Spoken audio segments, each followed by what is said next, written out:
Okay, let's unpack this. Have you ever felt like you're constantly, fighting an uphill battle? Maybe against your own doubts, maybe external stuff.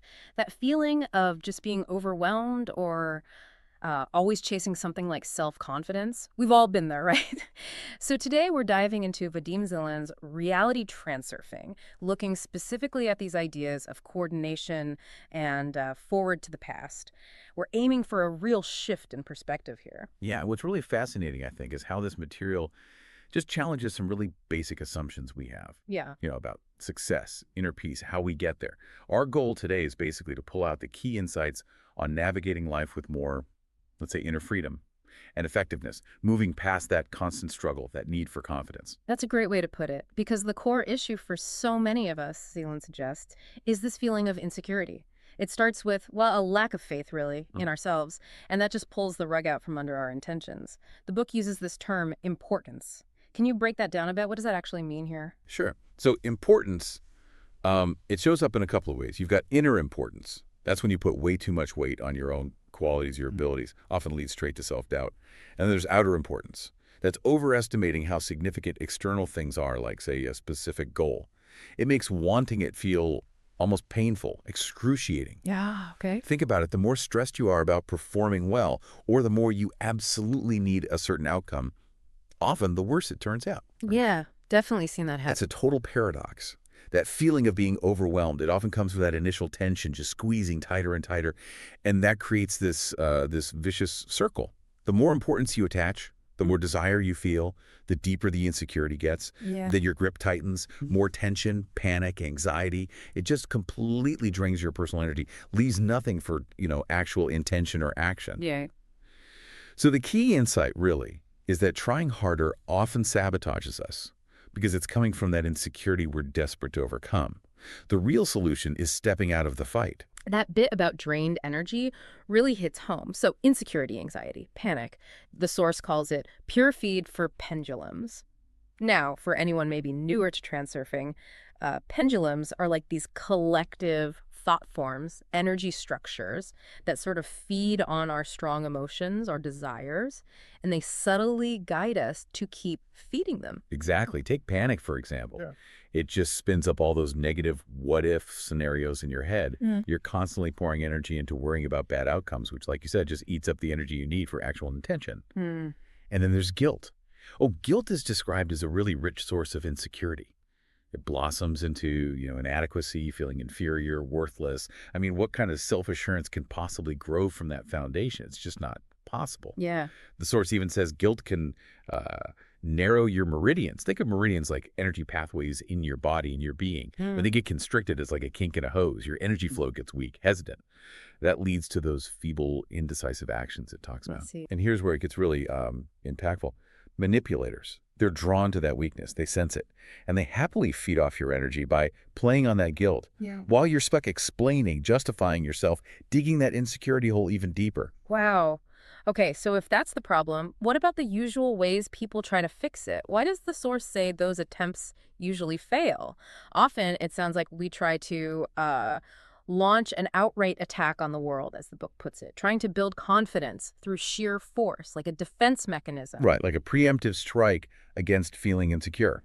Yeah, but the source says that wall just keeps crumbling. All that effort, that forceful approach, it just creates what it calls excess potential. It resists the natural flow and boom, failure. Exactly. Think of excess potentials as like an energy imbalance. Mm. It's created when you attach too much importance or have these really strong emotions tied to an outcome. It's like building up pressure that has to release, and often it releases in ways that push your goal further away. Mhm. Another common thing is putting everything at stake. Acting super cocky, arrogant maybe. The source calls it a sheepish manner. Turned inside out, just an impression, nothing real underneath. Right, fake it till you make it, but badly. Pretty much. And if that confidence isn't real, it generates that excess potential and often ends up hurting other people's interests too. Imagine the book uses this image. A man shouting, "The world is my oyster," in the desert. Fine if he's alone. But when that kind of baseless self-assuredness starts comparing itself to others, especially with a scornful attitude, pure excess potential. Bad news. And then you have that, fleeting, ecstatic confidence. Like a really shy person suddenly feels this rush of confidence for a moment, but it's just temporary, an emotional high. It passes. It feels so counterintuitive, this whole idea that you can't just force confidence. So the usual advice like fake it till you make it or using positive affirmations. The source says that's useless here. That's a pretty bold claim. Why exactly are they naive and fruitless from this transurfing viewpoint? It is bold, yeah, and it's really crucial. True confidence, Zeland argues, just cannot be forced or developed like learning piano. It's more like energy. It's either there or it isn't. The source is really explicit. Autosuggestion, affirmations, they're naive and fruitless. It's like treating symptoms without curing the disease. Right. Trying to force confidence is pointless because the energy you need for intention, you can't grasp it or clench it. You end up spending all your energy just maintaining that grip of control. There's nothing left for actual action. This insecurity is described as a labyrinth, a trap with no obvious exit. Hmm. The walls only crumble, it says, when you give up looking for the exit and abandon importance. Which really makes you think, okay, so what does this actually mean for me, for you listening? Yeah, exactly. The roots of insecurity are internal, worrying obsessively about yourself, feeling inferior, fearing failure, and external, like overestimating obstacles, or just being afraid of reality itself. Hmm. And here's the big paradox. To acquire self-confidence, you have to let go of wanting to acquire it. Let go of wanting it. Yeah. Confidence, then, is called a pendulum invention, a deceptive mirage, a trap for importance. Chasing confidence itself is missing the point entirely. It's just the flip side of insecurity. Both are rooted in depending on external things. It's like the puppet on a string metaphor the book uses. Yeah. The person is scared to let go of the strings, the importance, because they think it's holding them up, giving them confidence, Yeah. but really they could just walk freely without them. That's a really powerful image. Okay, so if confidence is a trap, what's the alternative then? This brings us to coordination. The source really pushes back against that common idea, no free lunch, you got to fight for it. That's seen as a pendulum trick. It says if you reject that whole scenario, you can just calmly take what's yours without a fight. Coordination is called a new state of conscious, composed coordination. And that inner calm we all want, it comes from not creating inner importance, from just having nothing to prove to anyone. Absolutely. And to really get into coordination, the source gives some practical steps. First, self-worth. It says, let go of the need to prove anything. To yourself, to others, it's another paradox. The second you stop fighting that battle for self-esteem, you actually get it. When you stop defending yourself, others tend to treat you with more respect. Interesting. Second, guilt. The advice is, stop justifying yourself unless you absolutely have to. Just leave the courtroom. Step away from those manipulators who thrive on your guilt. The source promises, pretty directly, you will see how guilt just disappears into thin air. Wow. Okay. Third, outer importance. That fear, feeling overwhelmed by challenges, consciously dial it down. The moment you stop fighting the alternatives flow, things start moving. Obstacles clear up. You don't actually need confidence. You just need good coordination to move with the flow. Think of it like sailing, using the wind instead of constantly rowing against the current. Fourth, action over anxiety. This is key. Transform anxious energy into action energy. Do something. Even if it's totally unrelated to what's stressing you out, it disperses that excess potential, purifies your intention. So coordination at its core is about enjoying the thought of the goal like it's already done, letting go of controlling the how, and just gently guiding the flow with clear intention. And ultimately, absolute coordination is harmony between heart and mind. Living your own truth, your credo. Loving yourself, accepting yourself, no guilt, acting from that aligned place. That releases your credo, your core beliefs, from that box of importance we tend to lock it away in. This is where it gets really interesting, I think.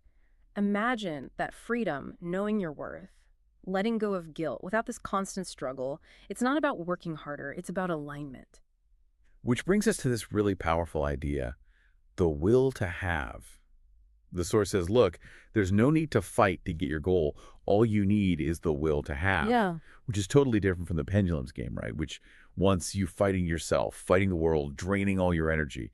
The transurfing pilgrim, as it's called, knows freedom is already theirs. No battle needed. Exactly. And the will to have isn't about wanting or desiring intensely. It's described as a dispassionate, unemotional intention to take what is unquestionably yours. Yeah. It's considered infinitely more powerful than the will to act. And here's a really wild idea from the book. You don't have to figure out the how, like the money or the means. It says, outer intention will find a way of giving you what you need. Wow. It uses the analogy of a supermarket, but in the alternative space. Your choice to have something is like an immutable law there. You just select what you're willing to have, and, well, it shows up. So you just, yeah. Choose what you are willing to have. Yeah. And that deadly grip of control we often have, abandon importance, and the grip will relax of its own accord. Mm. This will to have develops in stages. First, there's inhibition. Whoa, surely this can't all be for me. Yeah. Then comes delight. This feeling of lightness as those old restrictions just fall away and your intention energy is released. And finally, ordinariness. The goal, the target slide, feels completely natural, integrated, like it was always yours. Mm. But again, the paradox. To acquire the will to have, you have to abandon desire. Don't force yourself to have it. Don't strain to visualize. But this is crucial. It's not passive daydreaming. Concrete action is still absolutely required.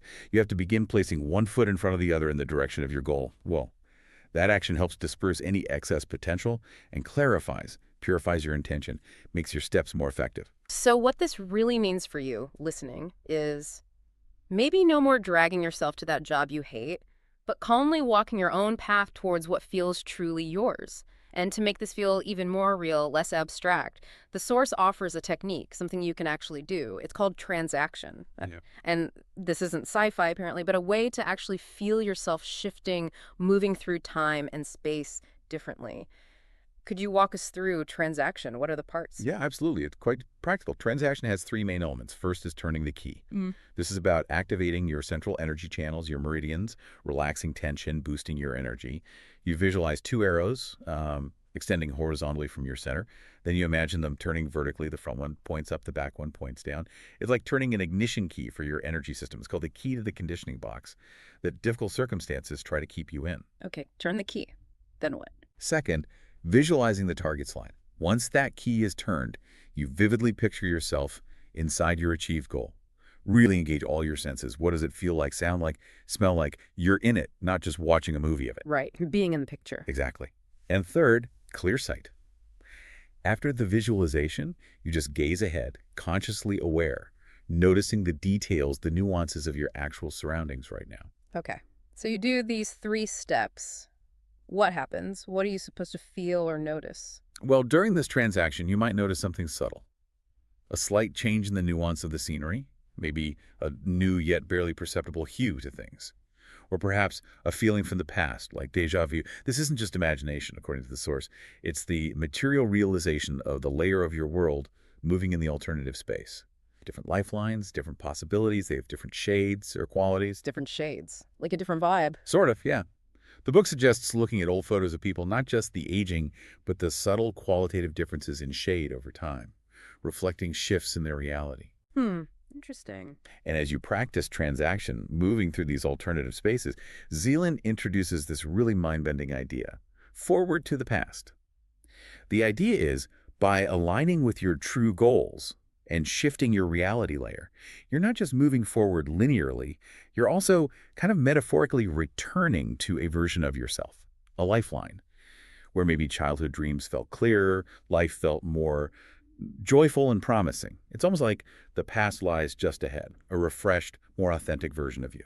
Okay, I can see how it might be difficult for someone listening to just believe this, that this invisible force, this movement is real, but the source really urges you, test it yourself. Don't just try it, actually do it, and maybe not tomorrow, but today. Right. And the key advice is to practice it dispassionately, lightly. Don't force it. Don't make it a huge deal. The less important you make the transaction exercise, the better the results will be. The movement happens anyway. The exercise is just about letting yourself become aware of it. Yeah, letting go of importance again. Exactly. Which brings us, really, to the deepest challenge, belief itself. The source quotes, "According to your faith be it unto you." Easy words to say. Right, but how do you find that unwavering faith? How do you get there? It's one thing to say believe, but to actually know it deep down. Well, this is where Zeland makes a profound distinction. True belief, he argues, is actually knowledge. And knowledge is shaped by facts, not conviction. False belief, that's maintained by the mind's control, often blindly, fanatically. But the heart, he says, neither believes nor doubts. It simply knows. The heart gives a yes or a no, never a maybe or probably. Okay. So the radical step proposed is remove the word believe from your worldview template and replace it with no. Think about it. You know you're hearing my voice right now. You don't believe you are. It's a fact of your experience. Ah, I see the distinction. To acquire this knowing about your goals, about transurfing, you have to get used to it and accept it. Just like we accept phones or airplanes as normal now, even though they were once unbelievable. Your task isn't to force belief, but to remind yourself of the knowledge that you will achieve your goal.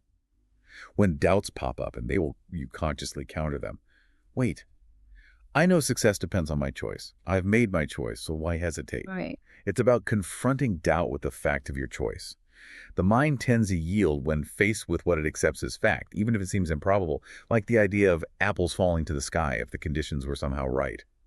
So, wrapping this all up for you, our listener, the big takeaway seems to be the world is a mirror that reflects your relationship to it. Mhm. Freedom really comes when you stop the battle.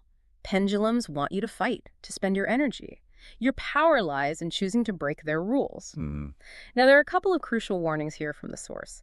First, transurfing isn't a tool for harming others. Using it that way triggers balancing forces, leads to serious negative consequences, so don't. very important point. Second, avoid arrogance or boasting about what you can do. That inner confidence, that knowing, is key. But declaring future success out loud, that can create excess potential, work against you. Right. Keep it internal. Instead of fighting, the advice is to transform joy into the intention of celebration, to just perceive life as a celebration no matter what's happening. And then it says it will become one. Yeah. You listening are no longer a small paper boat on the wave of circumstance and no puppet in the hand of pendulums.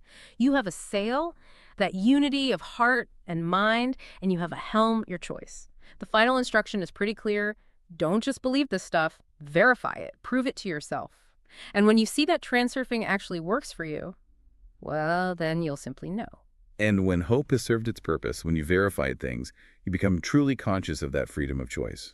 And then you can say to yourself, I don't hope, I intend. Wow. This deep dive really highlights such a powerful shift, doesn't it? Letting go of the fight, ditching importance, embracing coordination, and that will to have. It points towards real freedom, shaping life by conscious choice. It really does. And maybe a final thought for everyone listening. Just consider how dramatically your reality could shift if you consistently adopted what Zeland calls the foolish habit of rejoicing in setbacks. If you intentionally chose to see every event, good or bad, as somehow paving the way to your success, what could that actually mean for your very next step? Something to ponder.